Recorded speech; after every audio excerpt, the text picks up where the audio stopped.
Welcome TWC 301 students. My name is Brandon, and today I'm going to give a little presentation about how to effectively use the problem-solving approach when creating documents.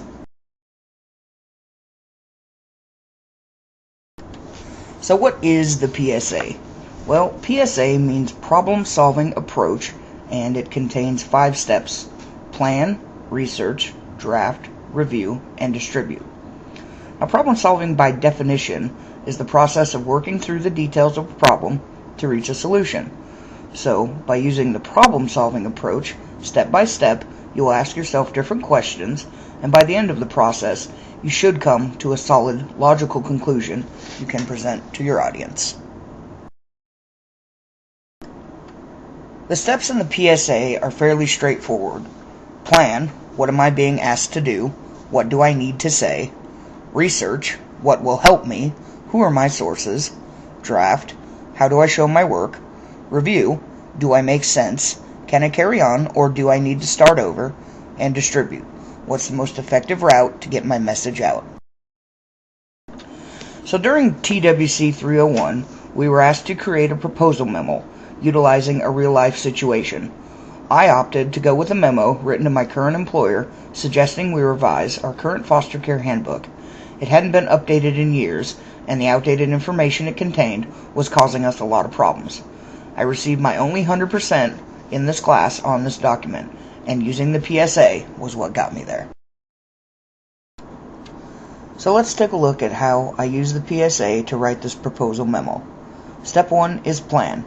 I begin with my first questions, and I never go wrong with using the 5 W's and 1 H. Who, what, when, where, why, and how. I know that I need to answer what is being asked of me, but I also need to know many other things, such as why is this information important and how I intend to make my changes work. Those will all be included in my document during the drafting stage. Step 2 is research. On my proposal memo, I used personal knowledge to understand how the outdated handbook was causing problems and confusion. I also had my fellow employees to give me insight on why they thought we should update the manual. And lastly, I had the outdated handbook to compare what I needed to be changed. During this stage, I am finding and using my resources. I am collecting irrefutable evidence to support my case. Step 3 is drafting. This is where all my research and rhetorical questions are answered. This is a time when I organize my thoughts, outline my information from most to least important, and put my pencil to paper, or in my case, fingers to keyboard. This is only the first draft, so if it wasn't quite perfect, that was okay. Step 4 is review. Now let's take a step back and look at what we have done. Have we answered all of our questions? Do we make sense? Do we need to ask more? Less?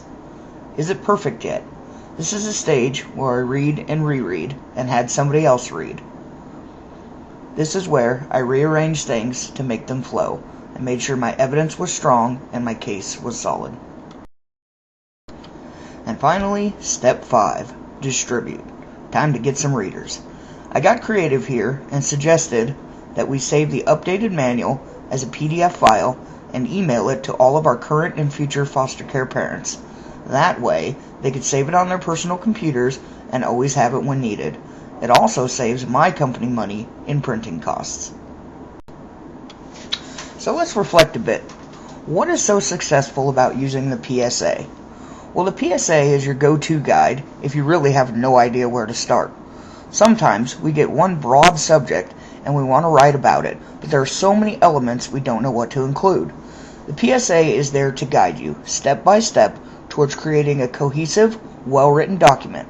And since you will write a draft and then review it, it doesn't matter if the first try is a bit choppy. The PSA will help in guiding your document to completion. It helps keep you focused and organized and is there to remind you of important details you may or may not want to include.